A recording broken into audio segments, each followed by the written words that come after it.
Ya, a'udzubillahi minasyaitonirrajim. Bismillahirrahmanirrahim. Assalamualaikum warahmatullahi wabarakatuh. Alhamdulillah, alhamdulillahirabbil alamin. Asyhadu an la ilaha illallah wa asyhadu anna Muhammadar Rasulullah. Allahumma sholli ala sayidina Muhammad wa ala ali sayidina Muhammad.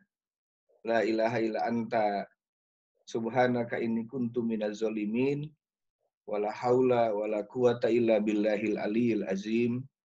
Rabbi shrah li sadri wa yassir li amri wahlul 'uqdatam min lisani yafqahu qawli amma ba'du. Alhamdulillah, segala puji hanya bagi Allah Tuhan semesta alam. Segala kemuliaan dan keagungan hanya milik Allah.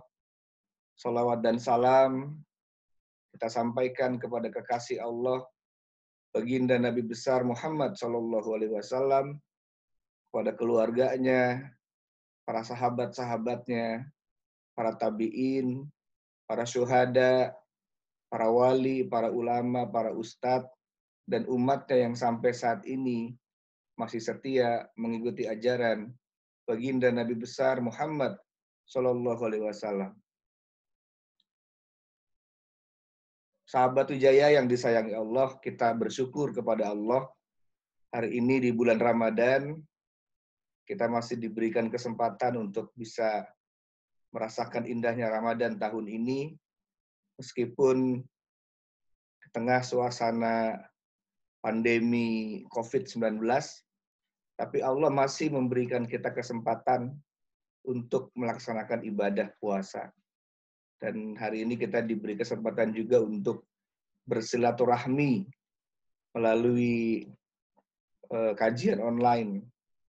Dan kita akan bahas tentang 4 sifat Nabi yang sangat istimewa. Mengenal 4 sifat Rasulullah Sallallahu Alaihi Wasallam.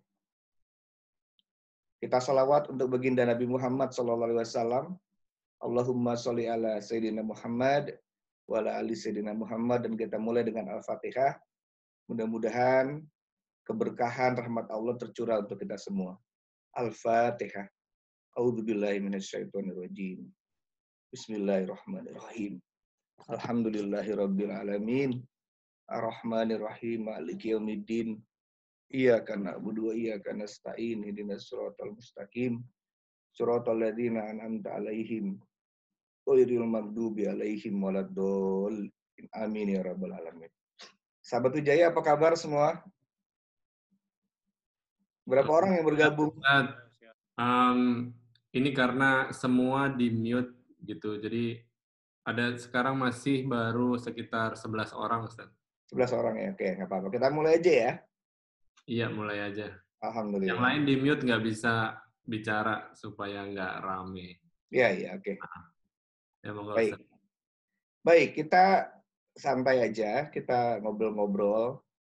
Ya, saya mau tanya dulu nih sama semua, nggak apa-apa dijawab secara ini aja. Siapa yang mau sukses dalam kehidupan?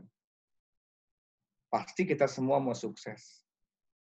Pertanyaan berikutnya, siapa manusia yang paling sukses di muka bumi? Jadi ada seorang penulis buku barat, namanya Michael Hart. Dia menulis buku 100 tokoh paling berpengaruh dalam sejarah dunia. Nah, kita coba lihat siapa saja mereka. Kita langsung peringkat 10 aja ya. Karena kalau 100 kebanyakan. Peringkat 10 ada yang tahu nggak siapa? Peringkat 10 itu penemu rumus E sama dengan MC kuadrat. Siapa coba? Yes, Einstein. Ini menurut Michael Hart ya. Peringkat 9, penemu benua Amerika. Coba, ada yang tahu nggak siapa? Yes, Christopher Columbus. Peringkat 8, penemu mesin cetak. namanya Johann Gutenberg. Peringkat 7, Ceylon, dia penemu kertas. Peringkat 6, Saint Paul, dia penyebar agama Kristiani. Peringkat 5, pengaruhnya ada di Cina. Ada yang tahu nggak siapa? Bukan Jackie Chan. Namanya Konghucu, peringkat 5. Peringkat 4, pengaruhnya ada di India. Siapa coba? Siddhartha Gautama, Buddha.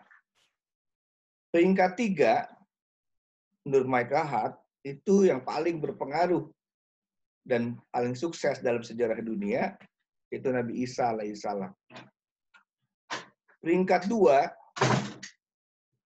tahukah siapa? Dia yang menemukan hukum gravitasi. Siapa dia? Isaac Newton. Tapi Isaac Newton ini di peringkat 2 bukan karena penemuan hukum gravitasinya, tapi karena hukum materialismenya. Jadi kalau ada yang matre-matre itu pengikut siapa berarti itu? Pengikut Isaac Newton berarti.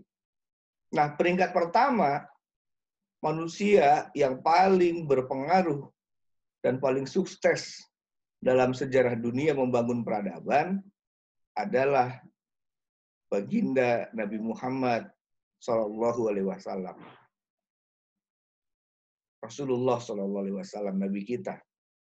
Jadi bayangkan betapa kita harusnya bangga menjadi umatnya Nabi Muhammad Shallallahu Alaihi Wasallam.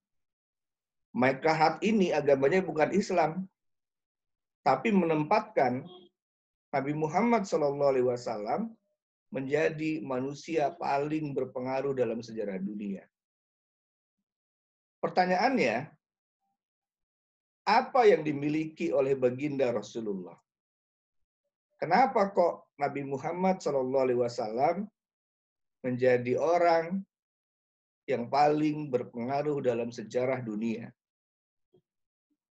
Selain memang manusia pilihan, manusia terbaik yang memang Allah pernah turunkan di muka bumi. Ya. Tapi Nabi Muhammad punya 4 sifat yang membuat akhirnya Nabi Muhammad menjadi manusia paling berpengaruh dalam sejarah dunia dan mampu membangun peradaban yang luar biasa hingga saat ini. Nah, saya tulis buku tentang 4 sifat Nabi. Karena saya background psikologi, saya tulis Fast Personality for Success. Apa itu Fast Personality for Success? Fast ini sebenarnya singkatan dari 4 sifat Nabi yang saya singkat. F-nya adalah fatonah. A-nya adalah amanah. S-nya adalah sidik. T-nya adalah tablik. Personality itu kepribadian, sifat. Dan for success adalah untuk jadi orang sukses, maka kita harus mencontoh 4 sifat dari baginda Nabi Muhammad SAW. Mari kita lihat satu persatu. Nabi Muhammad SAW, fatonah tidak? Cerdas tidak? Tentu saja, sangat cerdas. Kalau tidak cerdas, nggak mungkin Nabi Muhammad berhasil merubah bangsa Arab yang jahiliyah. Tahu kan apa arti jahiliyah? Bodoh, menjadi bangsa yang penuh cahaya. Jadi Nabi Muhammad SAW punya kecerdasan yang luar biasa. Sehingga Nabi Muhammad berhasil merubah bangsa Arab yang jahiliyah menjadi bangsa yang penuh dengan cahaya. Nah, berarti kita pun sebagai umat Nabi Muhammad harus menjadi umat yang fatonah, yang cerdas. Ya, jangan sampai Nabi Muhammadnya cerdas, kitanya nggak cerdas. Ya, harusnya umat Nabi Muhammad, umat yang paling cerdas. Harus sampai saat ini harusnya menjadi umat yang terdepan membangun peradaban. Ya. Sebagai orang tua juga, kita harus jadi orang tua yang cerdas bagi anak-anak kita. Jangan sampai kita diajak ngomong sama anak kita, caka sembung naik Gojek. Nggak nyambung, Jack.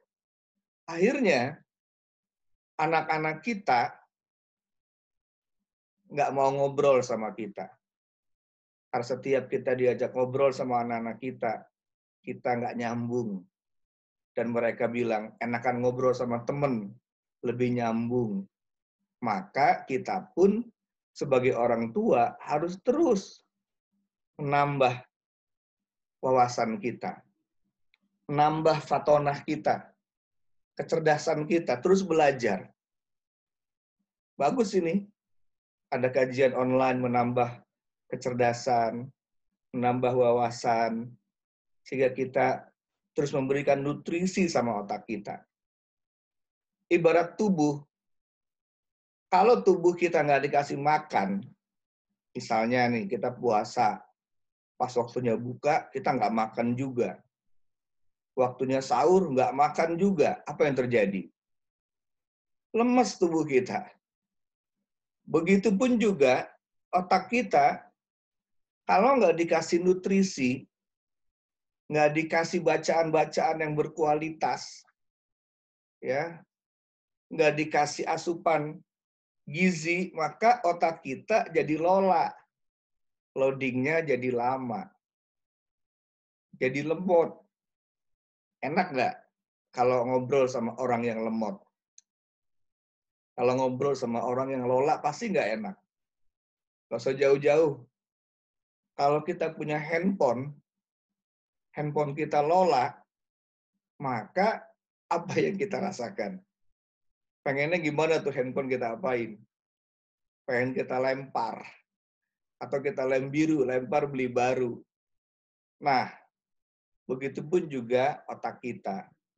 Harus terus diberikan nutrisi supaya otak kita semakin cerdas dan kita semakin fatonah mengikuti jejak baginda Nabi Muhammad SAW yang juga fatonah. Ya, kita bahas satu persatu dulu ya, sedikit demi sedikit. Yang kedua, Nabi Muhammad SAW A-nya adalah amanah. Bahkan mendapat julukan Al-Amin, orang yang bisa dipercaya.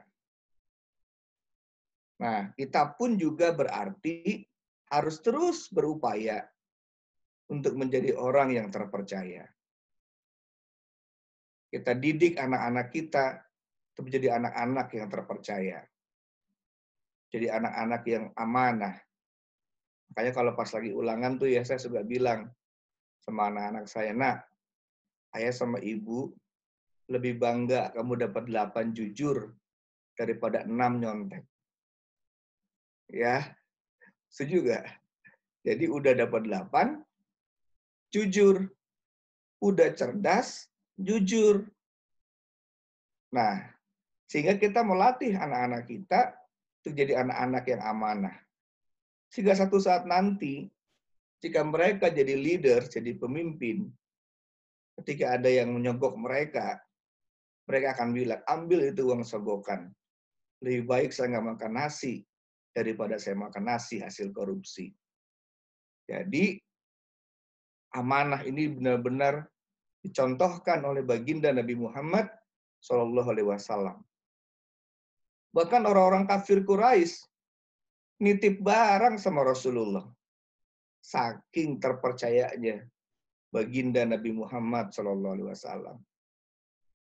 Nah, S-nya adalah sidik. Apa arti sidik? Benar perkataan, benar perbuatan.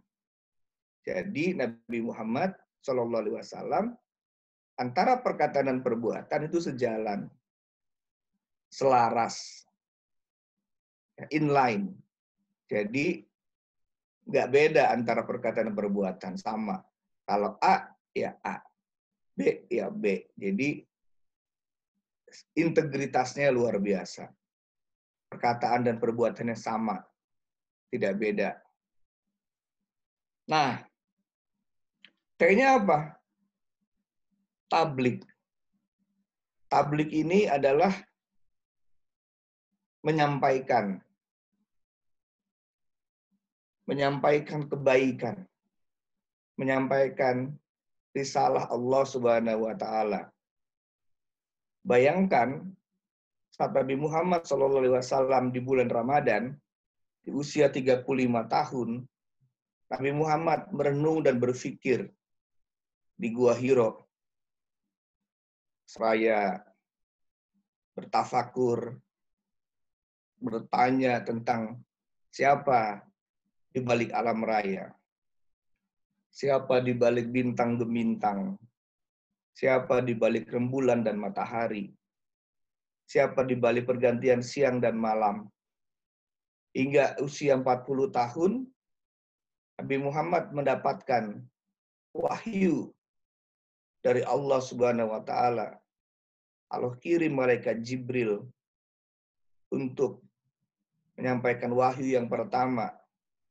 Apa bunyinya? Iqra.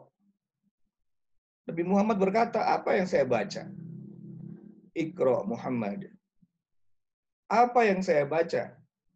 Iqra bismi rabbikal ladzi khalaq. Khalaqal insana min 'alaq. Iqra wa rabbukal akram. Alladzi 'allama bil qalam. 'Allamal insana ma lam ya'lam. Baca ya Rasulullah. Nabi Muhammad saat itu gemetar tubuhnya. Kemudian Nabi Muhammad diangkat menjadi nabi dan rasul. Ditugaskan untuk menyampaikan kebenaran, menyampaikan kalimat tauhid, menyampaikan risalah Allah. Turun dari Gua Hiro, tubuhnya gemetar, sampai rumah, berjumpa dengan istrinya Khadijah. Kemudian Nabi Muhammad tablik, menyampaikan, wahai istriku, ketika itu minta diselimuti, dan istrinya bertanya, apa yang terjadi denganmu, wahai suamiku? Rasulullah kemudian menceritakan, menyampaikan apa yang ia alami di Gua Hiro, dan kemudian mengajak istrinya memeluk agama Islam. Dan akhirnya Khadijah menjadi wanita pertama yang memeluk agama Islam. Apakah berhenti setelah itu? Tidak. Kemudian diundang keluarganya. Kerabatnya diundang. Kemudian Nabi Muhammad kembali tablik menyampaikan. Tiada Tuhan selain Allah. Dan aku Muhammad utusan Allah. Jangan kau sembah patung dan berhala itu. Karena saat itu penduduk Quraisy menyembah patung dan berhala. Kemudian setelah itu Nabi Muhammad berkata, siapa di antara kalian yang akan mengikuti jejakku? Mereka berkata, Muhammad, kau gila. Untuk inikah kau kumpulkan kami? Dan kemudian mereka meninggalkan Nabi Muhammad sendirian. Betapa sedihnya Nabi Muhammad SAW. Tapi Nabi Muhammad tidak berhenti untuk tablik. Menyampaikan lagi. Diundang lagi mereka untuk kesekian kalinya. Sampaikan lagi tiada Tuhan selain Allah. Dan aku Muhammad utusan Allah. Siapa di antara kalian yang akan mengikuti jejakku? Mereka kembali berkata, Muhammad, untuk ini kau kumpulkan kami, dasar kau gila. Hanya ada seorang remaja yang menunjukkan jarinya. Dan ia berkata, aku akan ikuti jejakmu, ya Rasulullah. Dialah Sayyidina Ali bin Abi Thalib yang akhirnya menjadi remaja pertama yang memeluk agama Islam. Apakah Nabi Muhammad berhenti? Tidak. Nabi Muhammad kembali tablik menyampaikan kepada penduduk Quraisy dikumpulkan di sebuah bukit. Dikatakan, wahai penduduk Quraisy, jika kukatakan kepada kalian di balik bukit ini, ada musuh yang akan menyerang kita, apakah kalian percaya? Mereka berkata, aku percaya. Kami percaya engkau Al-Amin, orang yang bisa dipercaya. Kalau demikian, Nabi Muhammad kembali berkata, kalau aku katakan kepada kalian, tiada Tuhan selain Allah, dan aku Muhammad utusan Allah, apakah kalian percaya? Mereka berkata, Muhammad, kau gila. Untuk inikah engkau kumpulkan kami? Dan kemudian mereka meninggalkan Nabi Muhammad sendirian. Bayangkan perasaan Nabi Muhammad saat itu. Pertanyaannya, apakah Nabi Muhammad berhenti? Tidak. Nabi Muhammad terus berjuang untuk kita, supaya kita mengenal Allah. Supaya kita hari ini bisa merasakan indahnya puasa di bulan Ramadan. Terus Nabi Muhammad tablik, menyampaikan dan mengajak penduduk Quraisy, para sahabat, untuk memeluk agama Islam dan menyebarkan agama Islam.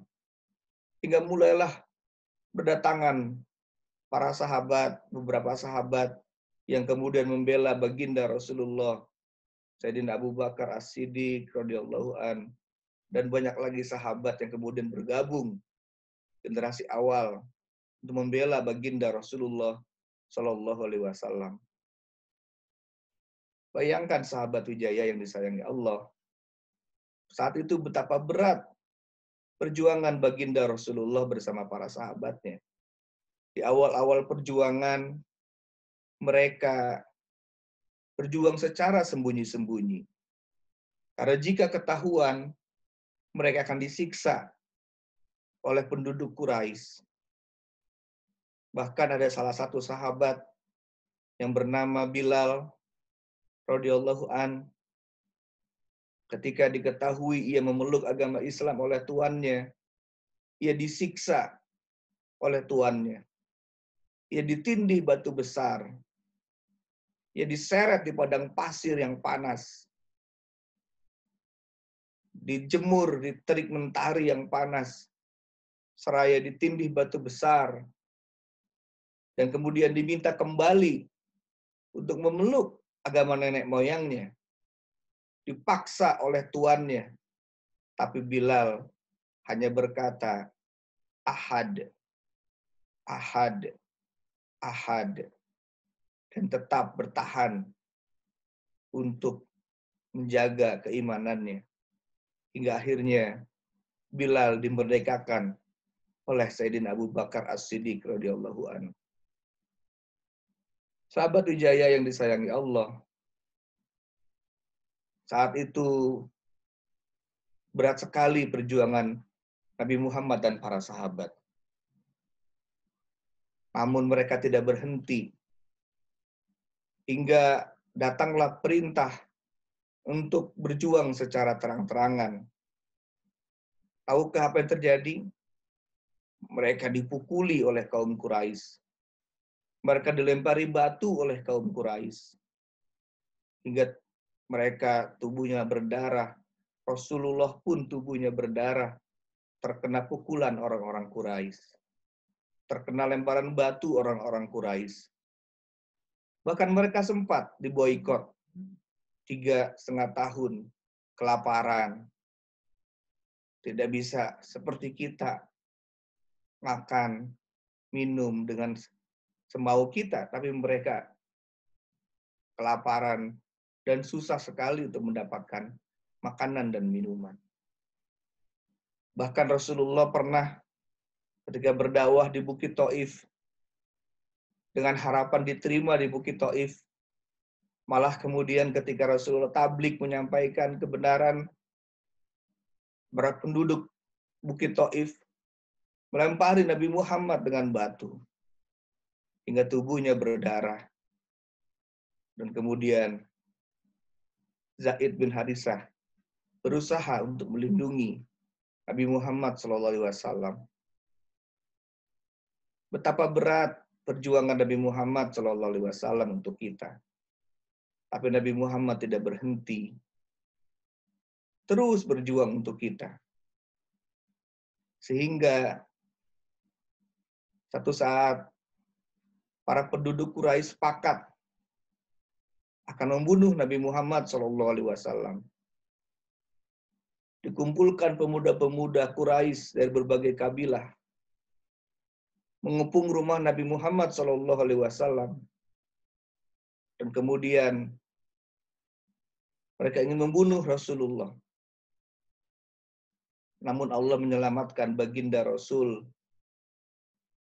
sehingga tempat tidurnya digantikan oleh Sayyidina Ali. Nabi Muhammad keluar dari rumahnya, menuju rumah Abu Bakar As-Siddiq, dan kemudian hijrah ke kota suci Madinah bersama dengan sahabat tercintanya, Abu Bakar As-Siddiq radhiyallahu an. Kita mungkin sudah pernah dengar kisahnya, bagaimana Nabi Muhammad bersama Abu Bakar As-Siddiq kemudian bersembunyi di Gua Sur, dan Allah selamatkan Rasulullah dan Abu Bakar As-Siddiq di Gua Sur. Padahal sudah ada pemburu hadiah yang di depan Gua Sur, tapi tidak melihat Nabi Muhammad dan juga Abu Bakar As-Siddiq radhiyallahu anhu. Sahabat ujian yang disayangi Allah, panjang ceritanya kalau saya jelaskan sejarah Nabi Muhammad SAW yang kemudian berhasil membangun peradaban. Kembali kepada 4 sifat, yaitu fatonah. Nabi Muhammad punya kecerdasan yang luar biasa, punya amanah, ya, terpercaya, punya sidik, antara perkataan dan perbuatan sejalan, ya, dan pun juga punya tablik, kemampuan menyampaikan yang luar biasa. Nah, berarti kita juga sebagai umat Nabi Muhammad SAW harusnya mengikuti jejak Rasulullah. Laqad kana lakum fi Rasulillahi uswatun hasanah. Dalam diri Rasulullah terdapat suri teladan yang baik. Kita pun berarti harus punya kecerdasan, punya sifat fatonah. Dan Allah sudah berikan kepada kita kecerdasan ini. Kita juga harus punya sifat amanah, punya sifat sidik, dan punya sifat tablik. Ibarat 4 tiang bangunan, 4-4-nya harus ada. Karena kalau satunya roboh, roboh bangunan itu. Ibarat 4 kaki kursi, 4-4-nya juga harus ada. 1 kakinya roboh, roboh juga kursi itu. Nah, di dalam buku ini, saya buat alat tes yang bisa membuat kita tahu personality kita yang dominan berdasarkan 4 sifat baginda Nabi Muhammad SAW. Kan kalau dalam psikologi itu ada tes kepribadian kan. Saya dulu waktu kuliah di psikologi sempat sedih, gelisah. Kenapa? Karena tes-tes psikologi semuanya dari barat dan tidak dihubungkan dengan Allah pencipta alam raya. Contoh, kalau tes IQ, misalnya anak-anak kita dites IQ-nya berapa? 130 misalnya. Kan cerdas tuh berarti. Tapi dikasih tahu nggak sama psikolognya bahwa kecerdasan itu bersumber dari Allah Ar-Rasyid yang maha cerdas? Enggak. Akhirnya cuma sebatas, kamu tuh anak yang cerdas. IQ kamu tinggi. Akhirnya lahir anak-anak yang sombong. Karena merasa cerdas. Lupa kecerdasannya dari Allah. Tes bakat. Nggak dikasih tahu juga dari mana bakat itu berasal. Sehingga akhirnya saya buat tes. Alat tes namanya Fast Personality Test. Dalam buku ini nanti sahabat Wijaya bisa tahu Jadi bisa ngisi pernyataan-pernyataan di sini, kemudian bisa di-scoring. Mana yang paling dominan? Apakah nanti dominannya Fatona, dominannya Amanah, dominannya Sidik, dominannya Tablik, nanti ketahuan. Kita dominan yang mana? Anak-anak kita dominan yang mana? Nah, kalau kita sudah tahu anak-anak kita dominannya apa, kita juga bisa mengarahkan mereka jurusan apa yang cocok. Ya. Jangan sampai anak kita misalnya dominannya Fatona, tapi masuk salah jurusan. Masuknya misalnya komunikasi misalnya. Padahal orang-orang yang dominan Fatona itu bakatnya bukan di komunikasi. Nah, itu kita jadi tahu. Ya, nah kita bahas sedikit ya tentang apa itu ciri-ciri orang yang dominan Fatona, yang dominan Amanah, dominan Sidik, dominan Tablik. Apa ciri-cirinya? Saya mulai dari Tablik dulu ya. Apa ciri orang dominan tablik? Coba kira-kira apa? Tablik tadi artinya apa? Menyampaikan. Berarti apa cirinya? Orang-orang yang tablik ini. Orang-orang yang punya kemampuan komunikasi yang luar biasa. Sukanya ngomong. Ya. Sukanya cerita. Pernah nggak ketemu temen? Baru ketemu sama dia. Dia ngomong terus. Rame kalau ada dia. Orangnya ekspresif. Kalau ketawa ngakak. Maunya selfie terus. Kemudian orangnya menyenangkan. Ya, pokoknya kalau nggak ada dia nggak rame. Tapi orangnya pelupa. Nah, itu ciri singkat orang yang dominannya tablik. Nah, ada nggak orang yang seperti itu? Ada. Ya, pokoknya orang ini orang yang menyenangkan. Orang yang membuat suasana jadi meriah. Jadi rame, jadi seru kalau ada dia. Ya sahabat Wijaya kalau nggak ada dia sepi nih. Yang dominan tablik. Nah, anak saya yang keempat itu dominan tablik. Ya, saya bisa deteksi karena udah dianalisa ciri-cirinya. Sukanya cerita. Kalau pulang sekolah maunya cerita aja. Kalau misalnya kitanya banyak ngomong, dia bilang, "Ayah, kapan aku ngomong ya?" Dia minta dikasih kesempatan untuk bicara. Kemudian anaknya menyenangkan. Pokoknya kalau sama dia lucu aja bawaannya, pengen ketawa. Ya, menggembirakan. Itu ciri orang yang tablik. Lalu kalau sidik seperti apa?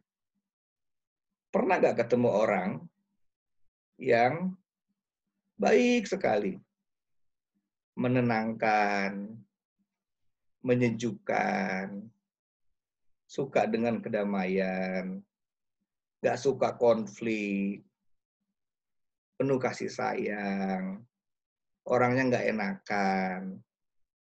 Ya, meskipun misalnya nih kita ajak apa gitu nonton misalnya, kita nonton yuk. Sebenarnya dia ada acara, tapi karena nggak enakan dia lagi udah deh, ayo nonton. Nah itu orang yang dominannya sidik, menyejukkan, menenangkan, mendamaikan, tapi kadang-kadang suka sensi. Nah, pernah nggak ketemu orang kayak gitu? Berarti dominannya sidik. Yang berikutnya, amanah dominannya.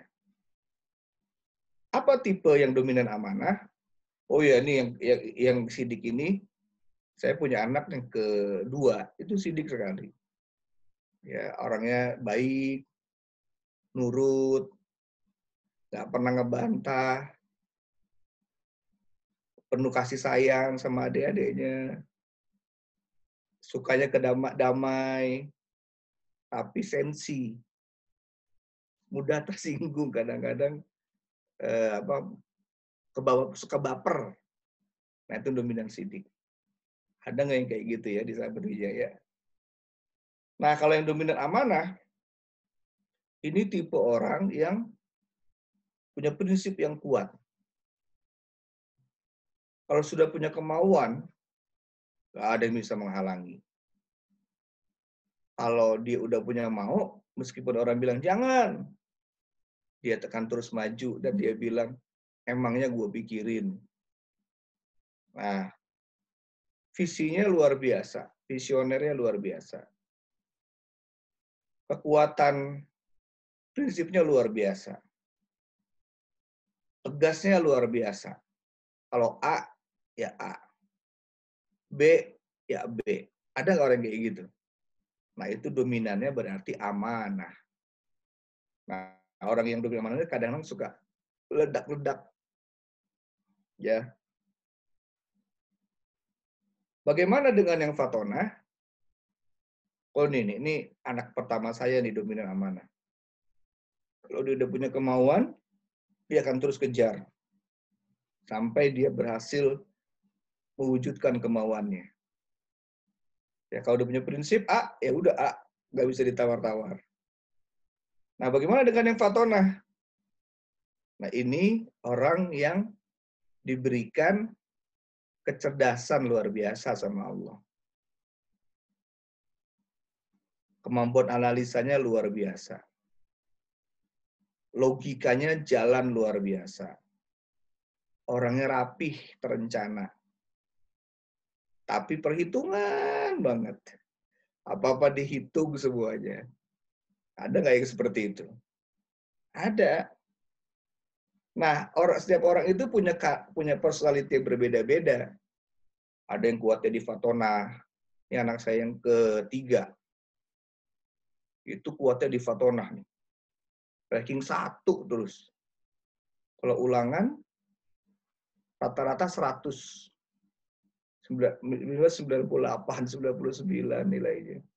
Karena memang sudah Allah berikan kecerdasan luar biasa. Jadi, setiap orang punya personality yang berbeda-beda. Nah, kita harus coba kenali anak-anak kita tipe yang mana. Istri kita tipe yang mana. Suami kita tipe yang mana. Kalau enggak, kita bisa salah respon. Ya, ngadepin orang yang sidik harus gimana? Kalau ngadepin orang yang tablik harus gimana? Coba saya tanya. Kalau kita ngadepin anak-anak yang tablik atau orang yang tablik, apa yang harus kita lakukan? Nah, harus banyak mendengar. Coba kalau ketemu orang yang tablik, kitanya ngomong terus. Dan kita nggak ngasih kesempatan dia bicara. Kira-kira gimana dia? Kata dia, kapan saya ngomongnya gitu kan? Karena orang yang tablik itu sukanya bicara. Kalau ngadepin orang sidik gimana? Kalau kita nggak ngerti perasaan dia, tersinggung dia. Tapi dia kalau pas lagi tersinggung, dia nggak ngomong ketika tanya, ibu nggak apa-apa, nggak apa-apa. Padahal mah hatinya baper. Jadi harus hati-hati ketika bicara. Ketika ngadepin orang yang dominan amanah gimana? Misalnya bos kita dominan amanah. Maka kita harus gimana? Bawa apa sama dia? Bawa hasil. Karena yang dominan amanah itu, dia result oriented. Dia nggak peduli kita mau cerita apa kek. Yang penting pasti dia nanya hasilnya apa. Nah, kalau yang kita ketemu dengan orang yang dominan fatonah gimana? Bawa apa kita? Bawa data, angka, dan fakta. Jadi kita dengan Tas personality ini jadi tahu bagaimana kita berkomunikasi dengan orang yang karakternya berbeda-beda. Dengan orang yang personality-nya pasti berbeda-beda. Karena memang setiap orang diciptakan oleh Allah berbeda. Nggak sama. Coba perhatiin pasangan kita. Beda pasti karakternya sama kita. Anak-anak kita juga meskipun kembar, mungkin wajahnya mirip, tapi kadang-kadang karakternya berbeda. Nah, mari kita lihat. 4 sifat ini kita hubungkan dengan 4 elemen kehidupan. Apa saja coba 4 elemen kehidupan?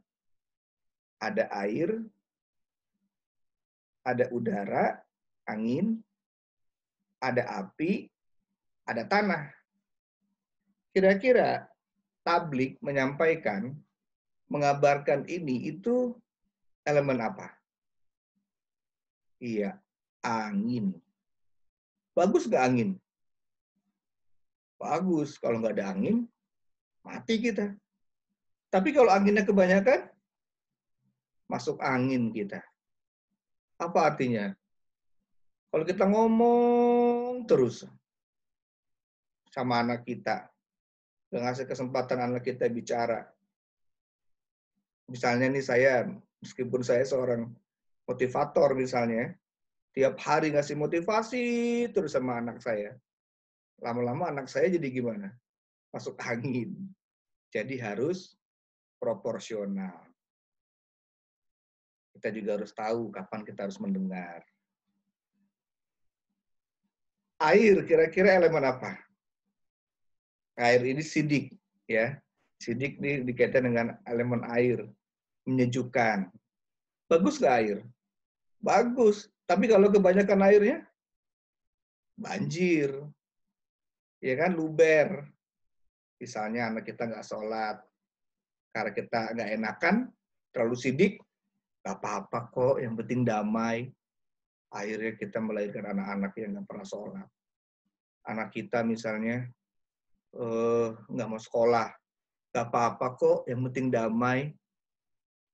Nah, akhirnya berantakan. Jadi harus proporsional. Amanah kira-kira elemen apa? Api. Bagus nggak api? Bagus. Kalau kita masak, kita perlu api. Tapi kalau kebanyakan apinya, kebakaran. Nah, apa artinya marah terus? Tegas terus. Akhirnya, anak-anak kita nggak betah di rumah. Jadi, gosong anak-anak kita. Karena kita marahin terus. Di kantor, anak buah kita juga nggak betah. Berarti kebanyakan apinya. Maka harus diseimbangkan dengan air. Harus proporsional. Fatona elemen apa berarti? Yes, elemen tanah. Bagus nggak? Bagus. Tapi kalau kebanyakan longsor, apa artinya? Kita harus berhitung, apalagi saat ini masa pandemi. Ya kan? Harus berhitung pengeluaran, ditata keuangan. Tapi kalau misalnya terlalu, maka juga jadi nggak baik. Perhitungan banget. Akhirnya jadi berantakan juga. Jadi semua harus proporsional. Kita harus tahu kapan kita harus fatona, kapan kita harus amanah, harus tegas, harus sidik, harus tablik. Sesuai dengan kebutuhan, sesuai dengan situasi dan kondisi. Nah, sahabat Hijayah yang disayangi Allah, nanti di buku ini, sahabat bisa tes untuk mengetahui personality apa yang kita miliki yang dominan. Ya. Dan di buku ini juga nanti bisa tahu nih tuh anak-anak kita bisa dominannya fatona, jurusan apa yang cocok. Kalau amanah, jurusan apa yang cocok. Kalau sidik, jurusan apa yang cocok. Tablik, jurusan apa yang cocok. Nah, yang menarik lagi, sekarang kita lanjut ya. Nabi Muhammad punya 4 sahabat utama. Siapa aja coba? Kan banyak sahabat, tapi ada sahabat utama yang 4. Siapa saja? Abu Bakar, Umar, Utsman, dan Ali. Nah, kita kaitin sekarang. Siapa di antara 4 sahabat ini ya yang punya kecerdasan luar biasa? Yes, Sayyidina Ali bin Abi Thalib. Bahkan Rasulullah bersabda, aku gudang ilmu, pintunya Ali bin Abi Thalib. Jadi kalau kita dominan fatona, maka role model kita di antara sahabat adalah Ali bin Abi Thalib. Tentu yang utama baginda Rasulullah. Setelah dicek, kita bisa dominan amanah. Siapa di antara sahabat yang dominan amanah? Tegas, kuat, strong. Kalau sudah A ya A, B ya B, bahkan dapat julukan Al-Faruq, pembeda. Siapa dia? Umar bin Khattab radhiyallahu anhu. Ya, tegasnya luar biasa. Ketika hijrah, yang lain sembunyi-sembunyi, Umar terang-terangan. Jangankan manusia, setan aja takut sama Umar bin Khattab. Jadi yang dominan amanah, role modelnya adalah kalau di antara sahabat, Sayyidina Umar bin Khattab radhiyallahu an, tentu yang utama baginda Rasul. Kalau kita dominan sidik, siapa di antara sahabat yang dominannya sidik coba? Dapat julukan As-Siddiq siapa? Yes, Abu Bakar As-Siddiq radhiyallahu an. Jadi kalau kita dominan sidik, maka role model kita di antara sahabat adalah Abu Bakar As-Siddiq radhiyallahu an. Tentu yang utama baginda Rasul. Makanya ketika hijrah, yang diajak oleh Rasul hijrah adalah Sayyidina Abu Bakar As-Siddiq. Karena Rasul tahu siapa yang bisa menenangkan, menyejukkan, membuat kedamaian. Coba kalau ngajak Umar bin Khattab ketika hijrah, ketika dikejar oleh kaum Quraisy, kira-kira Umar bilang apa? Umar pasti bilang, ya Rasul, kita hadapi saja ya Rasul. Belum tahu dia siapa Umar. Nah, Rasul tahu ya siapa yang harus diajak saat hijrah. Makanya Rasul mengajak Abu Bakar As-Siddiq radhiyallahu anhu. Lalu di antara sahabat yang dominan tablik siapa? Utsman bin Affan radhiyallahu anhu. Itulah kenapa Al-Quran yang kita baca nih sekarang ini itu berhasil dikumpulkan di zaman Utsman bin Affan. Ya, live legasinya luar biasa. Wakafnya Utsman sampai saat ini masih bermanfaat. Padahal orangnya udah nggak ada. Jadi orang-orang yang tabligh itu punya potensi luar biasa untuk meninggalkan live legacy, warisan kebaikan. Meskipun orangnya udah nggak ada. Nah jadi, kalau kita sudah tahu personality kita bisa tahu role model kita, ya, kita tahu bahwa ini ada kaitannya berarti kita dengan sahabat secara sifat ya, dengan Rasul, dan ternyata 4 sifat ini bersumber dari Asmaul Husna. Fatonah artinya apa? Cerdas. Ikro, baca. Dengan nama Tuhanmu, siapa yang maha cerdas? Ternyata Fatonah ini bersumber dari Allah Ar-Rasyid yang maha cerdas. Amanah artinya apa? Terpercaya. Baca dengan nama Tuhanmu. Siapa yang maha terpercaya? Ternyata bersumber dari Al-Mu'min yang maha terpercaya. Siddiq artinya apa? Benar. Siapa yang maha benar? Dialah Allah Al-Haqqo yang maha benar. Tablik artinya apa? Menyampaikan atau mewariskan kebaikan. Iqra, siapa yang maha mewariskan? Dialah Al-Warits yang maha mewariskan. Berarti 4 sifat Nabi ini sesungguhnya bersumber dari Asmaul Husna. Dan Allah telah tiupkan sifat-sifat mulia itu ke dalam diri kita. Kita juga diberikan potensi sama Allah karena kita adalah khalifahnya Allah. Kita diciptakan oleh Allah yang pertama untuk mengabdi. Wa ma khalaqtul jinna wal insa illa liya'budun. Tidak kuciptakan jin dan manusia kecuali untuk mengabdi kepada aku, kata Allah. Yang kedua, untuk menjadi khalifah, menyebarkan sifat-sifat mulia, jadi rahmat bagi semesta alam. Demikian penjelasan pengantarnya, kita diskusi ya tentang Fast Personality for Success ini, tentang sifat Nabi ini. Mudah-mudahan manfaat. Mohon maaf lahir batin. Assalamualaikum warahmatullahi wabarakatuh. Waalaikumsalam warahmatullahi wabarakatuh. Jazakallah khairan Ustadz. Masya Allah. Ternyata sangat menarik ya. Tentang vice itu tadi ya. Insya Allah. Dan ternyata juga bersinergi ya dengan sifat para sahabatnya Rasul. Iya. Ada connection. Iya benar. Kita masih boleh bertanya ya Ustadz ya?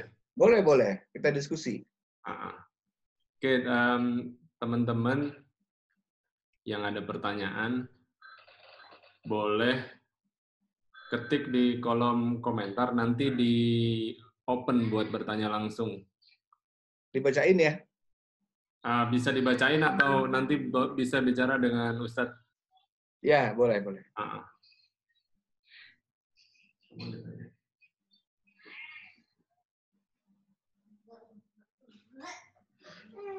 Silakan kalau ada yang mau tanya atau mau menambahkan. Berarti kan kalau misalnya saya dulu ya Ustadz. Ya. Tentang sahabat-sahabat yang Rasul pilih gitu. Misalkan Rasul lagi mau kemana dia memilih gitu. Berarti Rasul sangat paham ya sahabat-sahabatnya itu ya. Sangat paham psikologinya sahabat. Sangat paham personalitinya sahabat. Cuma manusia itu nggak ada yang mempunyai 4 sifat dominan seperti yang Rasul punya ya Ustaz. Rasul kan sangat sempurna. Iya. Ketenangannya sempurna, amanahnya sempurna, sidiknya sempurna, tablignya sempurna. Kalau kita ya terbatas. Kita terbatas sekali. Nah, ini gini, contoh ya.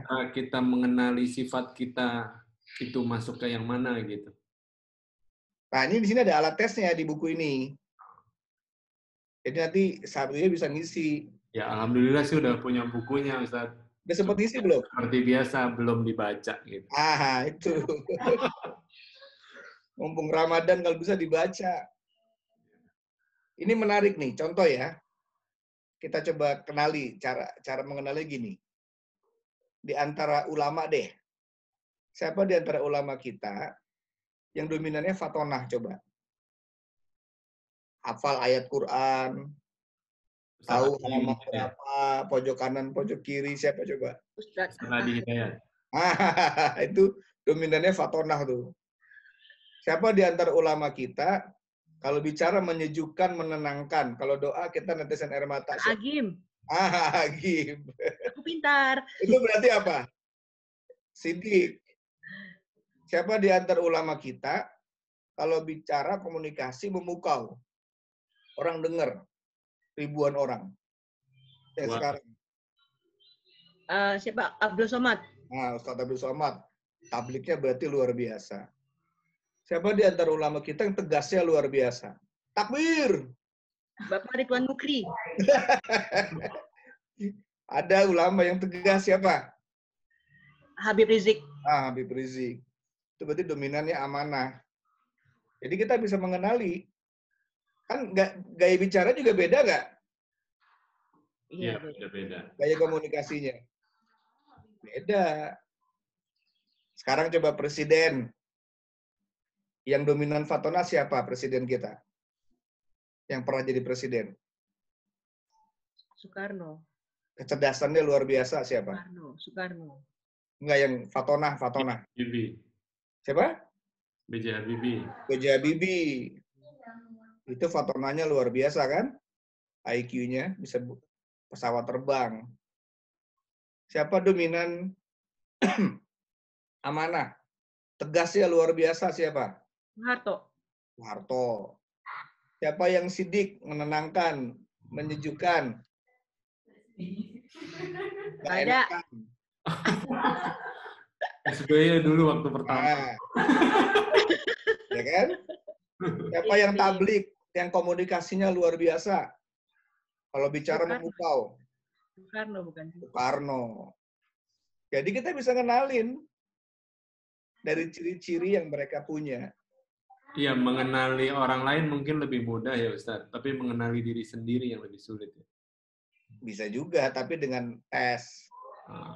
Validasinya dengan tes. Tapi kita bisa ini, bisa ini.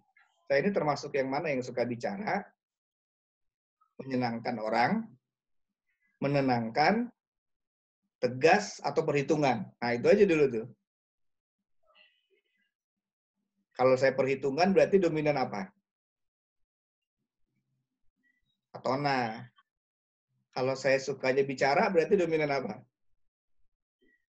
Tablik ya. Tablik. Kalau saya mendamaikan, sukanya mendamaikan, Sidik. sidik. Kalau tegas, Apa tadi satu lagi ya? amanah. Nah, kita bisa lihat kok dari ciri itu mana yang paling dominan dalam diri kita gitu loh. Gitu.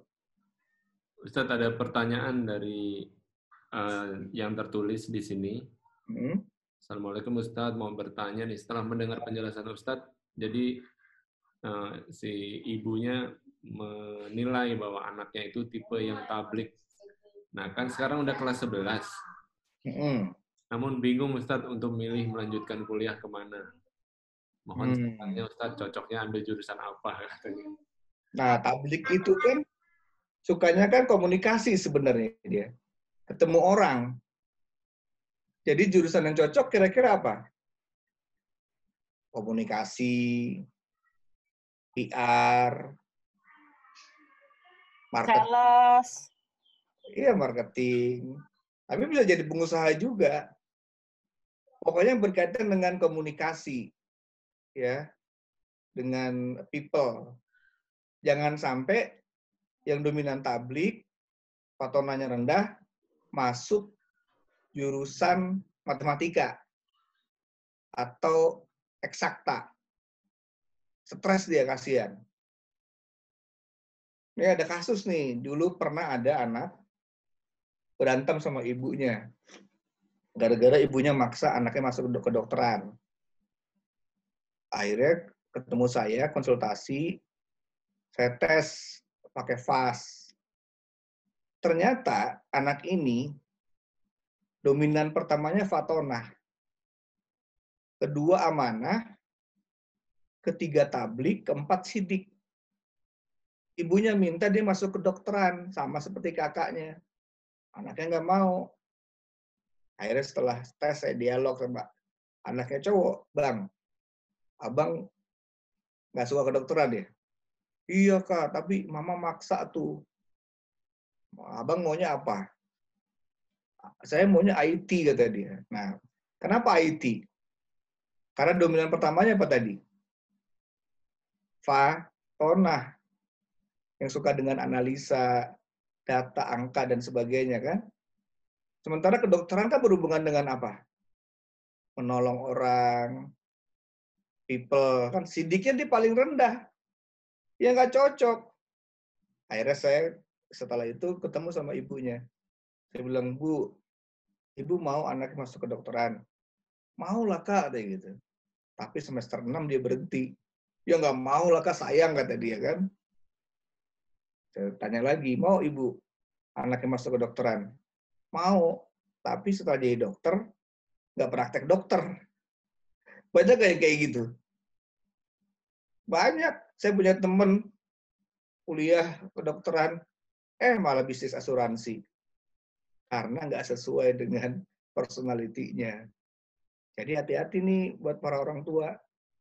Jangan memaksakan kehendak, kasihan. mesti dicek dulu dia apa bakat minatnya, personalitinya apa, kekuatannya apa, diajak dialog, baru diputuskan bersama. Jangan sampai anak kita tersiksa ketika kuliah, ya nggak sesuai dengan passionnya dia. Itu ya, di buku ini ada kok apa kalau tablik jurusan apa yang cocok. Salah satunya komunikasi.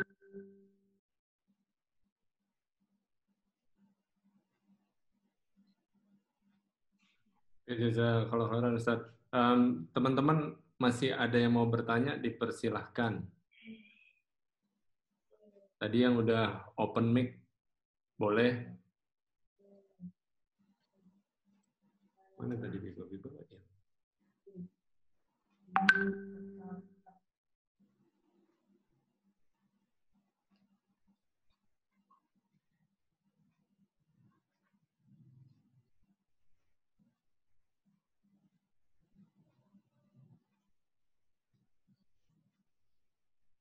Ustadz, ada yang bertanya lagi, beli bukunya di mana? Gimana caranya?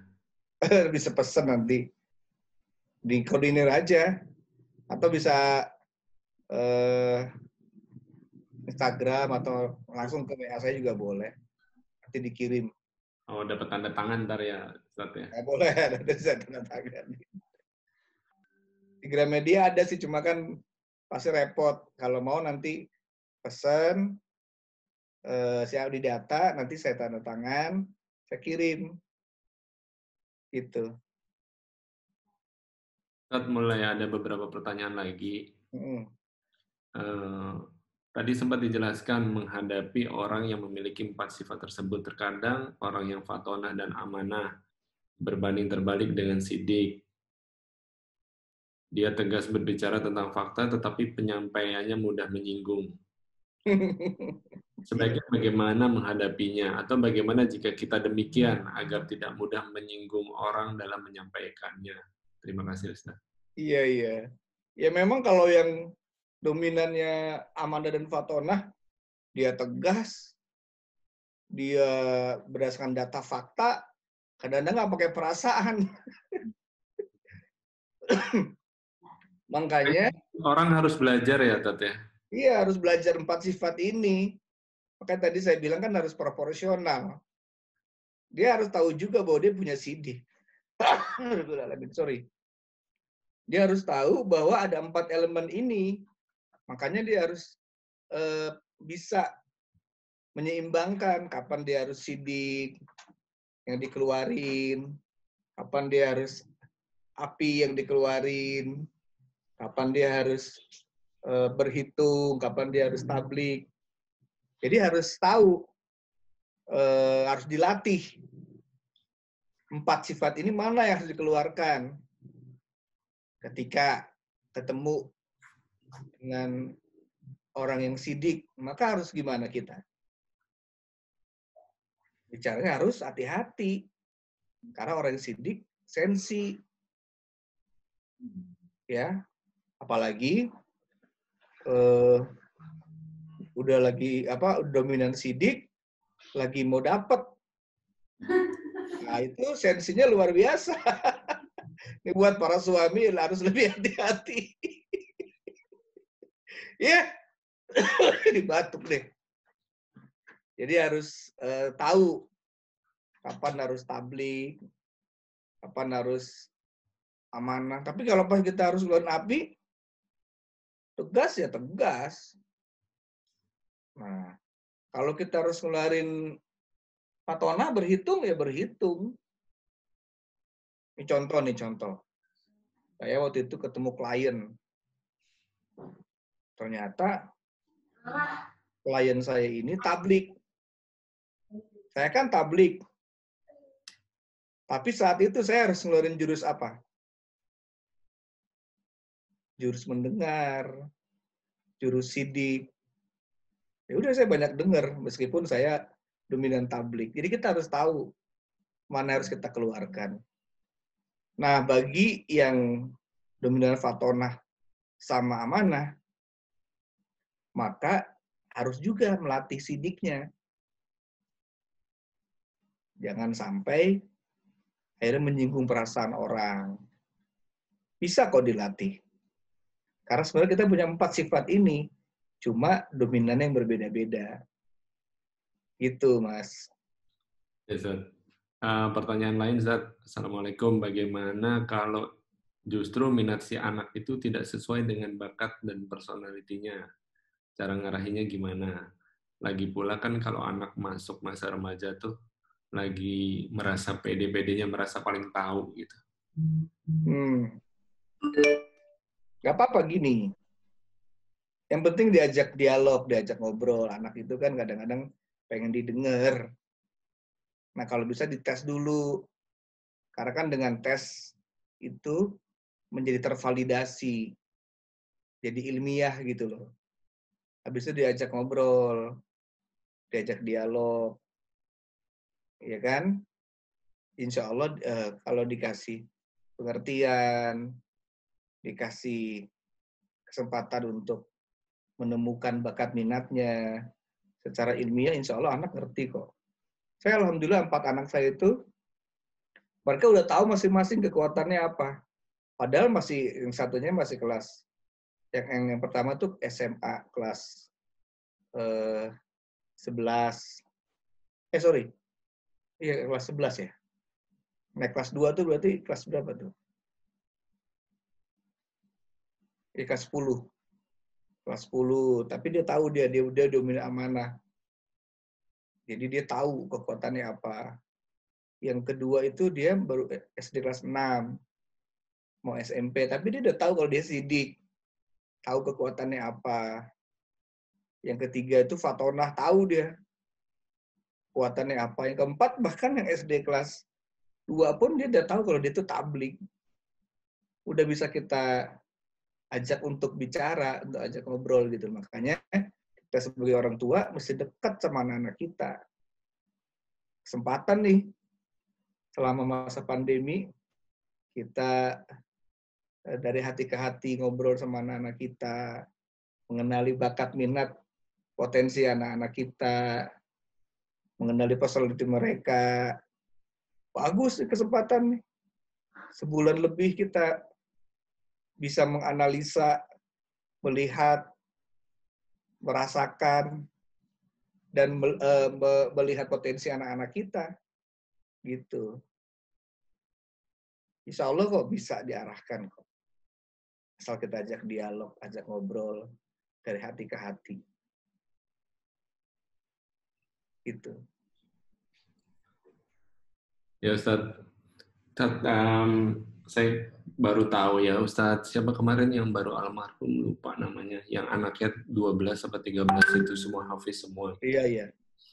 Itu kan berarti meskipun anak-anak sifatnya beda, tapi tata cara orang tua mengajar akan membuat mereka menjadi seperti kayak bisa sama-sama hafiz semua gitu. Iya, dia memahami betul tuh. Iya. Bagaimana cara mendidik setiap anak. Karena pasti berbeda-beda tuh. Oh, caranya beda, tapi hasilnya sama gitu ya? Iya. Maksudnya pendekatannya, pendekatannya ya. Pendekatannya berbeda, hasilnya sama. Dia tahu kekuatan masing-masing anak-anaknya.